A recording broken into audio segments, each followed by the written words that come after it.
Welcome to the Pies Presser, where we dissect and talk anything and everything Collingwood related going into the game day that is this week versus Essendon on Friday, the massive Anzac Day clash. And boy, do we have some big late outs. You guys have seen the thumbnail. You've probably seen the news by this point. We are talking our captain, the one who gives the great speeches after the Anzac Day wins in Darcy Moore. Unfortunately, we will not see Darcy Moore see the field on Friday, unfortunately, due to... I don't know where to go with this. They're seeing specialists, so they're still unsure as to what may transpire with this this vertigo issue that is apparently unrelated to what is with what's transpiring. It's unrelated to the incident that incurred late in that game against Brisbane with Logan Morris pushing Darcy Moore into a contest, vulnerable, defenseless. Whether Collingwood are keeping this tight-lipped until there's more transparency around the nature of the injury is yet to be seen, and we'll probably find out more. We've got Flyers presser to jump into. A few comments I'd like to dive into a little bit deeper and go from there. I'm just adjusting the audio as well because it seemed a little bit loud yesterday, so hopefully that works. Maybe that will be better. That's 6 decibels. Let's get that to 5. Let's go a little bit lower. There we go.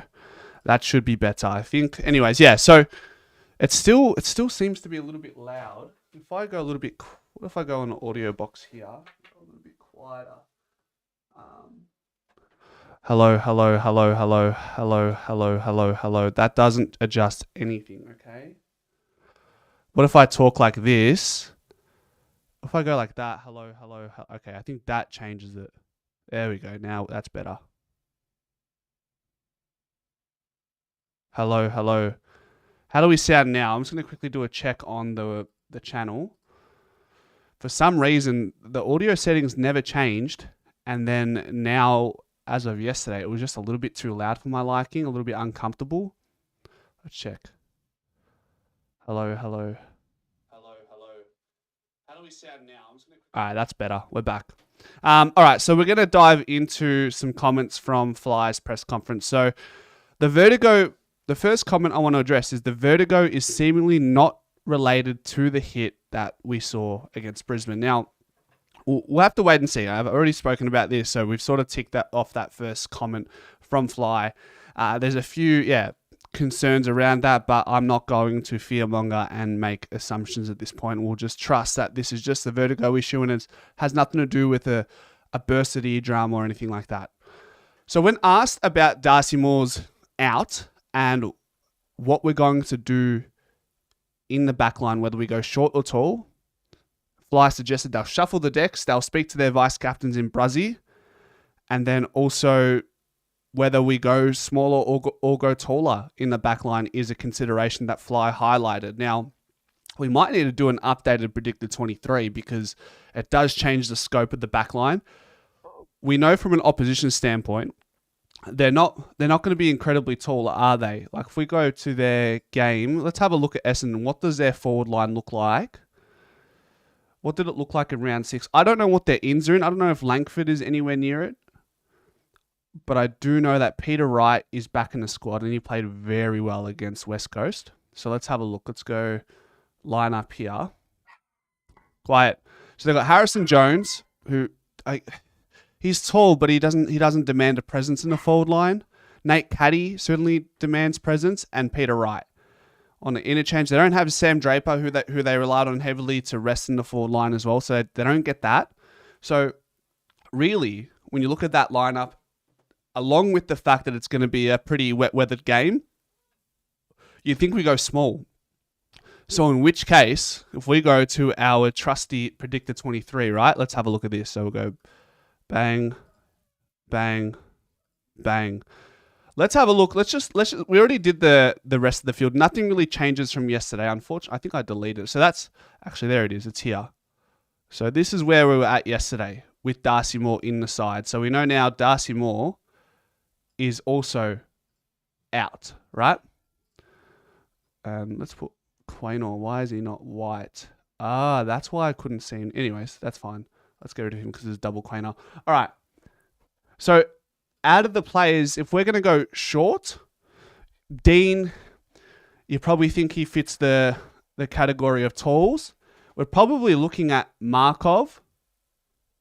Don't know if you want Ryan in there just yet. Do I have Jath somewhere here? Don't think I do. Oh, he's in emergency. So we actually had him listed as an emergency. What do you think about this? He's been performing very well in the VFL, had a bunch of touches on the weekends, doing some good defensive stuff as well. Do you do this? Say, do you go, maybe you bring Hoskin Elliott here? I know Hoskin Elliott's been playing in the forward line, but maybe you can do that. What do you think? We could do that. We could do a Jath there as a bench, or if we go taller, then you do this. You can potentially bring Dean in for an opportunity. Or does Fly go to a favourite and do something like this? Hal there and Markov here. What do you think about that? So what are we saying there? Let's have a look at there's a few people saying, well, what about this? So let's go. So people were saying, well, why don't we do this? We go. Some people were saying McStay to the back line. I've seen that in comment sections. They say McStay centre half back. And then maybe you go something like this. We go smaller in the forwards, in the forward line because of the weather. You go Daicos to start, and then maybe Sullivan here. Like, these are just the variety of changes and mix-ups that I'm thinking here. Or you can do this as well. So Sullivan's there. Maybe you can go keep Daicos there for a second. And then we give Westy a start there. What do you think about that? I'm just going to quickly catch up to the comment section. Peter says, time to make Nick the captain for Anzac Day. Certainly something that has already happened. I've actually got a tab open on my Safari to discuss that in a moment. Audio sounds fine. Peter says, I've had vertigo for over 30 years. It can take weeks to clear up. Well, that's not a good sign. Obviously, that's not good for you and of course, not good for Darcy Moore. Who tries says, all the trade rumours around Hill and Cameron, I think, are BS. So there's sort of been a little bit quiet about that recently. I think that's something that will play out later in the year. Manny says, Elliot, thanks for mentioning in your last video. Do listen to me. Let's go. Another Nico Latch captain, another level coming. Yeah, hopefully next level, Nicholas Daicos as the captain is a new level that is yet to be seen, and maybe we unlock that level on Anzac Day. And, mate, of course, you spit facts, Manny. So when you make sense, of course, I'm going to relay that onto the channel for sure. Chris, how you going? If we could get a first-round pick for Bobby Hill, I'm all in. Yeah, I'm not going to... Look, we've spoken a lot about Bobby Hill and Darcy Cameron and Brazzy Maynard, but I'm just going to... I'm going to hold back on that conversation for today. But I do appreciate the conversation. Yeah, so the announcement was on the Collingwood website, Peter. MD says, hi, Anthony. Do you think Darcy could have concussion, but the protocol team missed it, so now it's vertigo? I don't know. There's a lot to be answered around that, and we're just going to have to hang tight and see what happens with all of that. And there's a bit of transparency that will need to come out. Checkers goes back, says Peter. So then you could also do this, right? You could go pretty simple. You could put Checkers here, but I think McStay at this point might be more likely. There's so many different ways we can go about this. That's the beauty, right? You could even, like, I know Pez is a bit undersized. No, I was going to put Pez in there, but that's too undersized. TJ is a bit too green, says Robert. I think he's making some positive strides. I certainly feel like TJ is closer than most of the younger lads from the backline, like Will Parker, Jacob Ryan. I think TJ can take the mantle for being the next player up. Manny says, I'm playing TJ better on the ground, better at ground ball level. Yeah, he's definitely got that in his arsenal. Chris says, what about keeping Cox in the side? I think the weather just works against Cox in this game, unfortunately, which is why I think I've got him. That's why I've got him down here with the rest of the lads. Chris asks, do you think Cochrane could make his debut this week for Collingwood? He's been playing well, but I think TJ's ahead of him at the moment.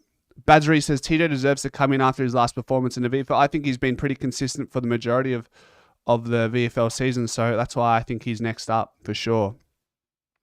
Yeah, Peter, we know Checkers did play as a fullback for years in the VFL for Port Melbourne, so there's some magnets to be moved. And Will Hoskinelli is always a reliable player to fall back on. Never butcher a winning line to cover a hole. McStay stays in place, given he'll probably need to ruck Dean or TJ. Yeah, so if we go back to... This is what I think will happen, okay? So I think this is what's going to happen here. I just put Howe here at centre half back. Frampton will play on Peter Wright. Howe will play on Caddy. And I think Jath can play on a Harrison Jones. And then you keep this as is. And then who would be next in line for emergencies? Maybe a Markov you put there.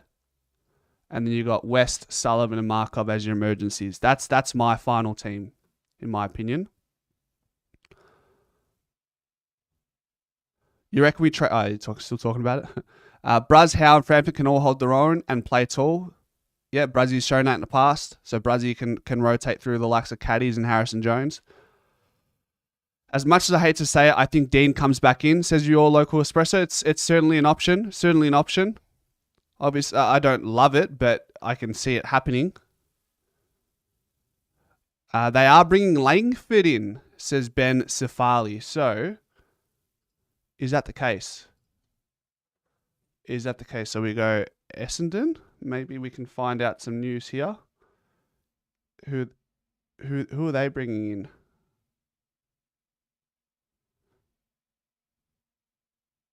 Can we see any? Maybe go to the website. If we go to the Essendon's website, can we find out a bit about what's going on with their injury news? Langford expected to play. Okay. Langford is expected to play. Where is he? Essendon expected to regain Langford for Friday's enormous Anzac Day clash. He's trained fully in the past week since recovering from a hamstring strain sustained back in round 1. That's huge. That is really that's huge for Essendon. Does that change the way I list it? No. I think Bruzzy can play on Langford. I think Howe can play on Langford. I think Jath will be a little bit undersized against him, but this is the type of the way the team is playing. You almost trust anyone who comes in will do a job because of how well we're defending further up the field and how well we're going in the contest. So I actually think that's not too bad. It's not too big of a deal. If we weren't playing well and you bring in like a Dean to play on Langford, then you're concerned. But even if Dean comes in, I've got full confidence that with the way the team is playing, I think anyone would fit in right now. We were all worried about Frampton coming in, no? And now look how he's performing. He's playing exceptionally well.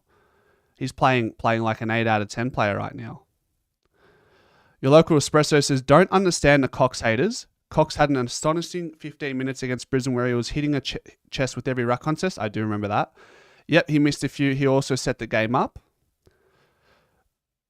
Who tries comes back at your local espresso and says, Cox cannot do anything except for the ruck. He missed like 3 shots straight in front from 20 metres out. His kicking in front of goal has been woeful lately, whereas in years gone by, he's been quite reliable there. I'm not too sure what's going on, unfortunately, with his goal kicking. But if he gets that right, he's still a contested marking presence. But yeah, I don't think his kicking in front of goal has been unusual. It's been consistently bad over the last maybe 12 months, I would say. So he needs to get that right. If you're taking big marks from 25 metres out from the goal square, you've got to be converting your chances. And then maybe if he does kick 2 or 3 against Brisbane, maybe he has more of a case to stay in the side. But right now, he's just not doing that. Do I think Darcy will play against Geelong? Asked Chris. I'm not sure. We're going to have to find out a little bit more about his injuries. Coxie is a big game player. We know that, Ruddy, but the weather does not suit him. I think there's 25 mil of rain expected to hit the MCG on Friday. So, what I want to read, we've actually got more comments from Fly that I wanted to talk about. So, when asked about where he thinks Collingwood are at, he responded, "Not sure where we sit at the moment. He wants to temper this as we only beat Brisbane. We only beat Brisbane, who had a 5-day break after a hot game in Adelaide." So he's not saying we only beat Brisbane as in their garbage. He means we beat Brisbane, who are backing up after a 5-day break after a hot game in Adelaide. So I can respect that, but I think Fly's being modest and humble. I think he knows we're in a really auspicious position, ladder-wise, performance-wise, synergy-wise, chemistry-wise. So, yeah, I'm not sure about that comment. I think, yeah, he's just being kind to the opposition, and he's probably just not allowing himself to get too far ahead of where we're at. We're in a really good position. When asked about JDG and his fitness levels right now, Fly suggested that JDG is still a bit off full fitness, and we've spoken about that over the course of the week, and you could see that in game. He wasn't quite there. However, in positive news, this week is the first week where he's managed to get through full training while backing up a full game where they were probably expecting to sub him off at some point in the third quarter.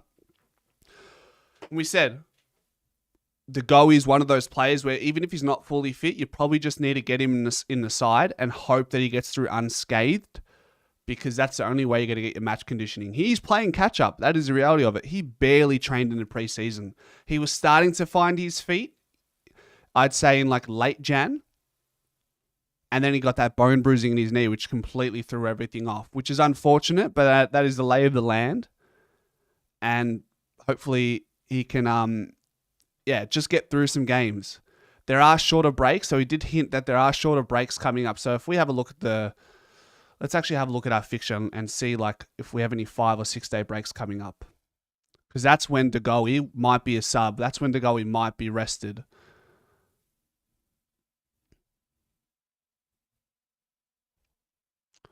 Okay, so we went from a 6-day break, and now we've gone into an 8-day break, which is why we probably persevered with De Goey on the field against Brisbane in a game that wasn't super intense in the second half. The game was culled pretty early in that second half.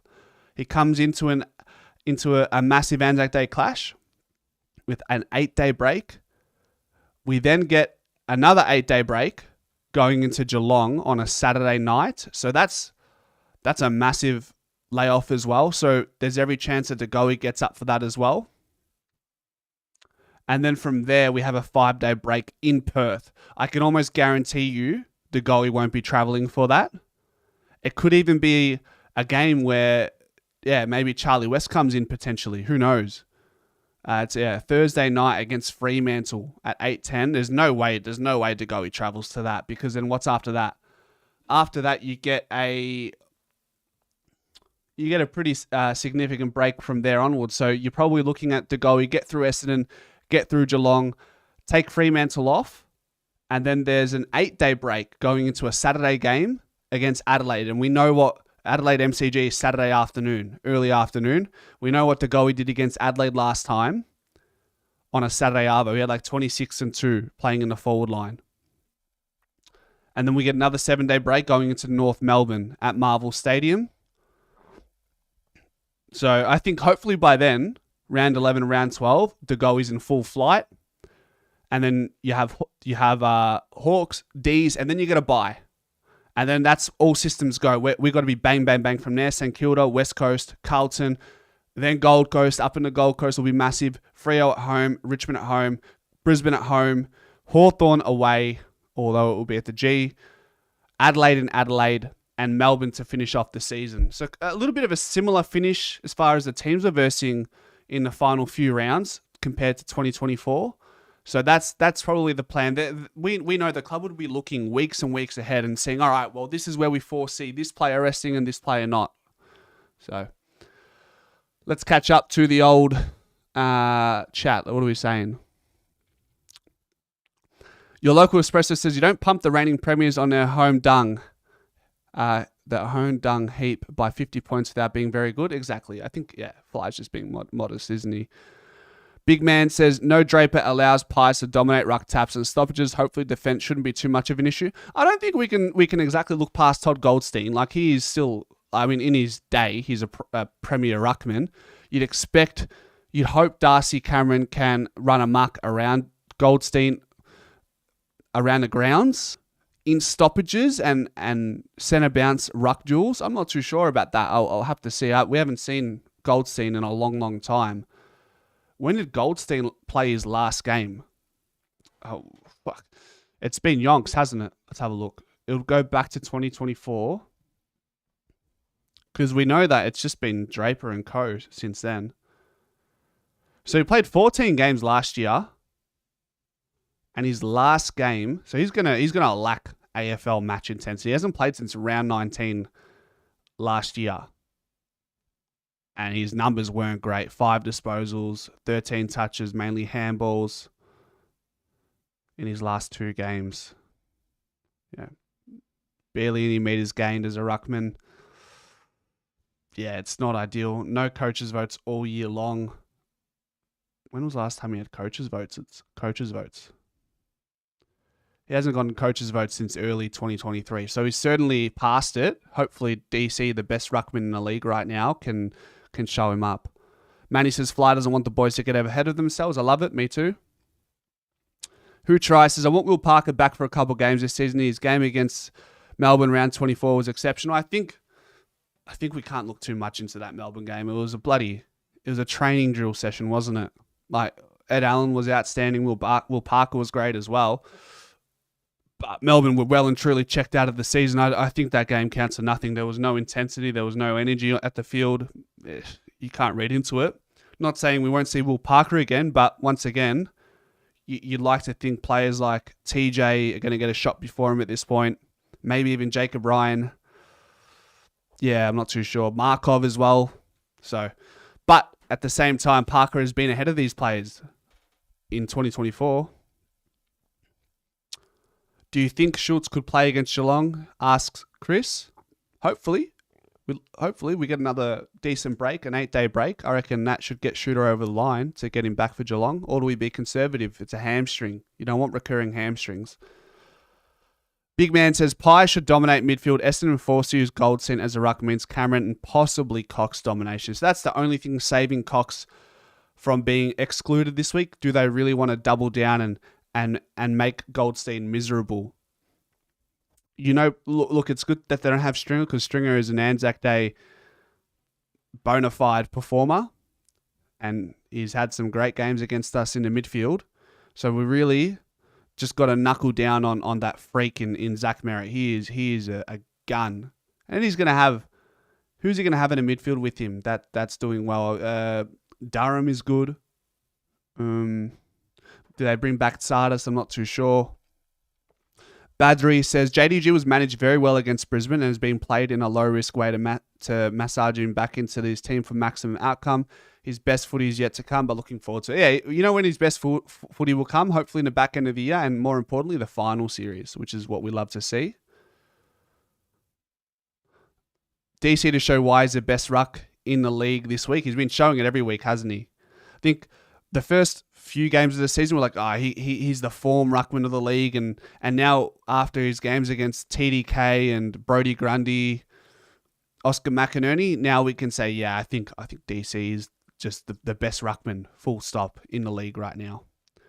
Big Man says, thoughts on Pies going hard on Ben King next year. Brackets, I'm all for it. Was excited when it was rumoured. We were interested before he was re-signed. Yeah, I'd be all for it. He would be probably a non-free agent or a restricted free agent. He'd be in the top 25% earnings at Gold Coast, and if it's his final year next year, if that's what you're alluding to, then I would say he's going to cost a lot two first round picks minimum. And I don't know if we can afford that. G Money says, whoever gets the captain spot has big shoes to fill when making the winning captain speech at the end, because the last few Darcy Moore speeches have been chef's kiss. A lot of his speeches have been good. Sometimes I think it's a bit overkill. I think it's a bit too try hard. But man, take me back to that first speech. I was blown away. I was certainly blown away by, just the energy and the thought and passion that went into the speech. Sometimes I think in recent times it's been a bit too much, but that's just me. I'm a bit picky like that. John Cuxaw says, I think they'll manage a couple for Freo. Steele, Geordie, Pendles, Howley will all be considered. I think so too. I think, Pendles is a Rolls Royce, and Sardi is very close to that, if not also a Rolls Royce. You'd certainly think that some players, elderly players, will not be travelling to Perth for that game. Manny says, don't worry, Goldie can ruck. If he gets taps out to them in the middle and they get field position, it will not be good. Cameron needs to body him hard. Goldie too slow, and DC should run rings around him, says Matty and Missy Travels. I think that we'll definitely see that. Stefanos, Yasu, Galispera. Big man, if Coxie is in the side as well, DC and Cox will just dominate aerially. Many things to think about, eh?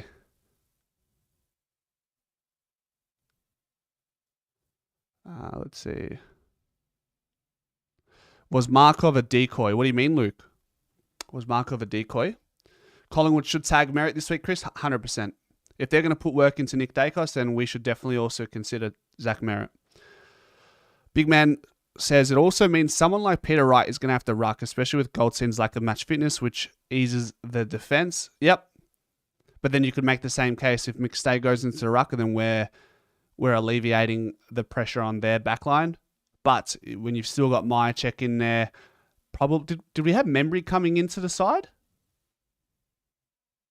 Yeah, I've got Membry coming in. So the ins that we have, or I have listed at the moment, are Membry, Jaff, and Houston for Moore, Cox, and Allen. So even when McStay goes into the ruck, I think we're going to have a lot of forward threats. And then you throw in Bobby Hill and Jamie Elliott and Bo McCreary and the likes. On the other side, like they've got one good small forward, Isaac Kako, and he's still a kid. It also Luke says, anyone looks at their eyelids is sus on who's it. Anyone last looks at their... Luke, what are you saying? Anyone last looks at their eyelids is sus on who's in. Sorry, man. I can't understand that. Reedy says, up the pies, we're bloody hot. We are boiling, mate. We're boiling hot like Pinchy when Homer Simpson was cooking him up on the stove. Too many underestimate Goldstein's rucking prowess. Maybe not that mobile, but his tap work is up there and we need to stop Merritt. He's the barometer for them. Tick and tick, Ken. Love that. Hope we can cover the Dons with our under-16s team, says Luke. Big man says, yeah, Kingy's contract is up next year. Yep, so restricted free agent. Just saying because Cal Twomey reported it earlier today saying the Pies would go extremely hard for him. Look, to be fair, any free agent or anyone who could, but is from Gold Coast and is from Melbourne originally, Cal Twomey and Riley Beveridge, it's not hard. Look, guys, it's not hard to do that gettable show because you just look at, all right, who's out of contract, where are they from, who's missing what missing pieces, and you go, all right, so Ben King, formerly from Melbourne, right? We already had interest in him before he re-signed. He's a restricted free agent, so that makes it hard for us. But like I said, he's from Melbourne. Does he want to come to Collingwood? We don't have a legitimate gun key forward for the future. It's easy to draw the lines and for Cal Twomey to say, yeah, Collingwood would go super hard on that. And I'm sure we would, but I'm just mindful of, all right, well, he's a restricted free agent. We're going to have to give up a bunch of picks to get him. I would say he's worth 2 first-round draft picks. So, yeah. J.L. Lucas says, Cameron back, Cox ruck. Dependent on conditions, Cameron has been performing admirably in the ruck, but this team prides itself on flexibility and the ability to adapt to what is required to win a game. Spot on. What Cameron does very well without actually ever being listed in the back line as a defender, He always works back, and that is probably something that's a bit underappreciated. Yes, Frampton has been a godsend since coming back in, and that is, yeah, we have to tip the hat to him. But DC comes into the backline every time we're under duress, and he's taking 2, 3, 4 intercept marks a game. So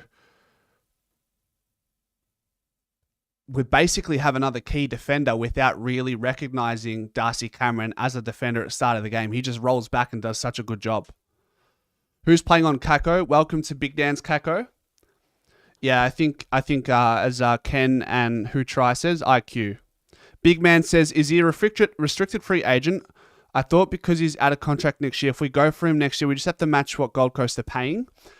So, Big Man, with he's a restricted free agent because he hasn't served the club for longer than 10 years, and he's in the top 25% of the club's earnings. So what happens now is we'll offer Ben King a contract.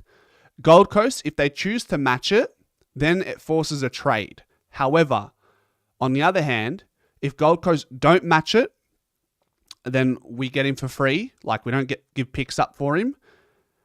And we just have to give him some good cash, right?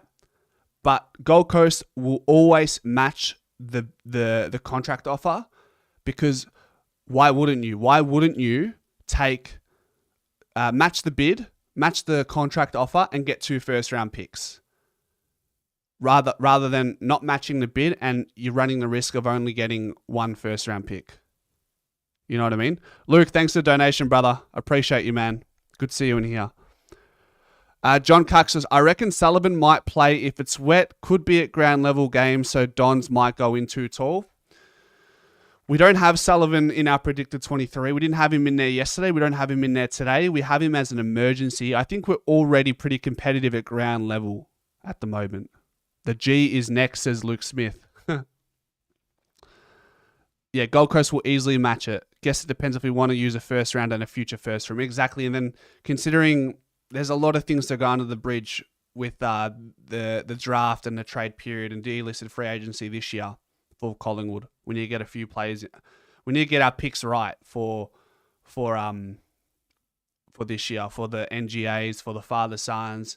There's a chance we go into deficit. So then to get certain players over the line this year, we go into deficit, which means our first round pick next year is going to might end up only being a second round pick because of the deficit we owe. It's a credit card payment, paying now and taking away from the future. Who Tries says, how about we do some Barcelona cheating and get Butters, Rao, King, Bont, etc. I reckon we do the Geelong method where we just get them on the books at Cotton On as a brand ambassador and just pay them under the table. That's how I reckon they get all their big dogs to the club. No, you know what I mean? Did I have any more comments from Flyers press conference? Nah, that was pretty much it. So Nick Daicos is listed as the captain. So at 22 years and 112 days old, Nick Daicos will become Collingwood's youngest captain in 57 years when he leads the Pies out on Anzac Day this Friday. Stepping up in place of the injured Darcy Moore, the fourth-year star will assume the role for the first time in what will be his 77th career game. He will become the fourth youngest Pie to lead the black and white after Len Thompson in 1968, Dick Lee in 1910, and Murray Wiedemann in 1958. Having already added a Copeland Trophy, 2 All-Australian Blazers, and a premiership to his list of accolades, this is the most tangible example of the midfielder's rise as one of the club's top leaders. I'm hoping this doesn't affect Braden Maynard in any way. Do you think Braden Maynard would be stiff not to be walking out as captain on Friday? Talk about the embodiment of what Anzac Day represents. Look, I love Nick Daicos, but you'd think, geez, Bruzzy, he just fits the role for Friday as a captain. It's unfortunate. I think he'd be a little bit flat that a 22-year-old is going to lead the club out. We all know Nick Daicos is the future captain of the club. We know that. But just for this game, sure, you give it to Bruzzy. And maybe it's like, hey, Bruz, you're captain on Friday. You can't leave us now.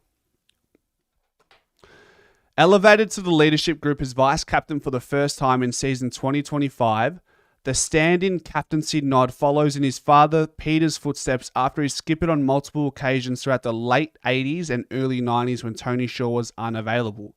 Nick will become the youngest captain in the league for the round, taking over from Gold Coast Noah Anderson, whom he was teammates with during school football. What are we saying? All right. A few comments here. Luke Smith, feeling cool, calm, and collected at the Pies' depth and watching all games, only seeing a few playing the Pies game. Love that. Lukey. Matt Catania, Perryman to Merritt, Cox and DC to Ruck. Probably Rain, so both will be important. Membry to miss again. Charlie Dean to replace Moore. Frampton to right, Dean to Caddy, Howe to third tall. All right, let's address this. So Perryman to Merritt. I love that for sure. Perryman in the middle. Cox could pair up with DC to overwhelm Todd Goldstein, but it rains heavily, so that's working against him. I think Membry plays. I think instead of Charlie Dean, TJ. So then you go Frampton to right, which is good. Howe to Caddy. And then Braz to Harrison Jones, who is a third tall. What do you think about that, Matt? John says we don't have Cotton on, but we do have Emirates. Maybe those boys can load some luggage part-time. Love that. Big Man says, I have no issue with Moore as captain for the next 2 to 3 years. I see a lot of people say Nick should be the captain ASAP, but I think Moore is a phenomenal captain.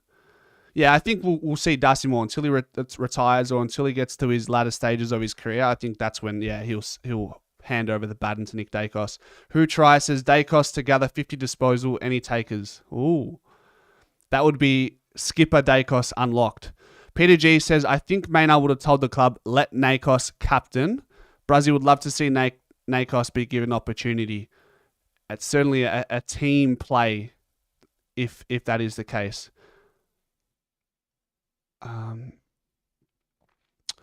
Robbie, I think the Braz lets his chance slip by being blasé about staying with conjecture about North. I agree. Love Nick, but Brazzy should be captain, says Rocky. Thanks, Luke. Legend. $30. Bloody hell, mate. That's huge. Thanks for the support, Luke. Appreciate it. There's no cash here. Here, there's no cash. All right, Robbo? No cash. Peter G, left field, West in, mixed data defense, along with Membry back into the side. I think when we did the Predicted 23 earlier in this stream, Peter, we looked at that potential. Does it happen? I don't know. I don't think McStay's gonna. We see him as a forward, one of our premier key forwards for this season. I think we need to keep it at that, and not have a knee-jerk reaction and throw him back. I think there's players in the VFL who are deserving of an opportunity to not fill the hole that Darcy Moore leaves, but play a role. Maybe they know Braz is leaving, JMO. Yeah, read into this as you will. However you want to interpret Nick Daicos being named as a standing captain and not Braden Maynard. But I'm not going to give it too much airtime because probably not worth it. Luke, is that, by the way, that DP, is that a toy poodle in that photo? And is that yours or is that you? Who is it? Sorry, for some reason I didn't get your comments. Massive supporter, undercover, go Pies. Yeah, I was going to say, Luke, I haven't seen you in the stream for a while. Do you always just watch and sometimes just don't comment? You're one of those quiet watchers, hey? Collingwood will win by 30 points and Nick Daicos will win the Anzac Day medal. What are our predictions, guys? We're close enough. What are our predictions for the game? Player predictions, team predictions. Rory says, always wondered how Cox would go as a key back. Lack of speed would be an issue, but can't help think about how it would go in a game like this. I just think you're giving up too much speed, putting Cox in a back line. And then what about when the ball hits the deck? Big problems. He's not athletic as Rory Lobb either. I know people will draw comparisons to him, but I just don't think, I would not entertain the idea of Mason Cox in the back line. That's Sadie, says Luke. Very cute, very cute. Sash says, Tactically, maybe having Cox in is a good idea. Even if it rains, we can go to work in our forward line at ground level. Our last forward game was outstanding. Our tactical sub might be key. Peter G says Pies by 71. What about Josh Daicos for another goal of the year robbery against Essendon? Thanks, Sam Draper. Prick. Pies by 50. Pies by 42 and Sidey to win the medal. What about Pies by Darren Mullane points and Bruzzy to win? How about that? Steve69 says, go Hawks. Bloody Hawks. Piss and poo colours, mate. Marble Man says, Pies by 28. Ken says, if we're on, 40 plus. Tribal Chief says, Pies by 25 and Bobby Hill for the medal. Love it. I'm a Pies fan, bros, and my ladies. Let's go. Anzac Day, Big Man says, Anzac Day is always close. I'd love to take the game out with ease, but realistically, it'll be a 10 to 20 point win. Just one of those games. Doesn't matter what the ladder position is. Doesn't matter what the form is. That's how it pans out, eh? Jamie Elliott to kick 4 goals, says Maddie and Missy Travels. Lance says Pies by 46. Peter G says Essendon is one of the worst sides going into forward 50 and scoring. Let's have a look at that. Let's see what their efficiency's like at the moment. Haven't been watching a lot of Essendon this year, I'll be honest. There's a new stat, threat rating with the kick. Okay. They have a really good retention with their kicks, if that counts for anything. That's a new stat. So scoring shots per inside 50. So Essendon they average close to 1 in 2. Every 2 inside 50s, they are managing to get a scoring shot. 1 in 2 inside 50s, which is an extremely high clip. It's second in the league, only behind Geelong. However, they are not converting very well. I mean, 1, 2, 3, 4, 5. They're 6th for conversions from inside 50s. So that's actually not accurate, Peter. Essendon are a very good side going inside 50. I would make the case that Essendon are not good defensively, and that's always been or has been their biggest issue of recent times. So if we look at opposition averages, they're conceding 5 goals from defensive 50 transition to forward 50 transition. They're conceding 5 goals from that stat. From defensive half to D50, they're conceding 35 points from that stat. So they are just struggling to defend. That is their biggest issue. Scoring and converting when going inside 50 is not their issue. Inside 50s, are they getting the ball in enough? No. So they're bottom 5 in the league for the amount of inside 50s they're getting, but when they go in, they are class. What else?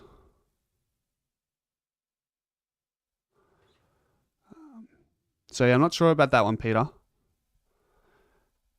McStay mind checking the backline this week, says Chris. Cox can help dominate the clearances, says John. He'll dominate their second ruck. Our defensive game, even without Darcy, will be hard to score against. I can agree with you on that, the way we've been playing as a whole, as a unit. Pies by 6. By 6 goals, Billy kicking the last to seal it, says Robert. Deja vu much? Stu Peters says, I believe they will bring in Markov, Houston and Membry into the squad with the smoky Will Hayes. I don't think they'll bring in Will Hayes. I can see Markov coming in instead of TJ though.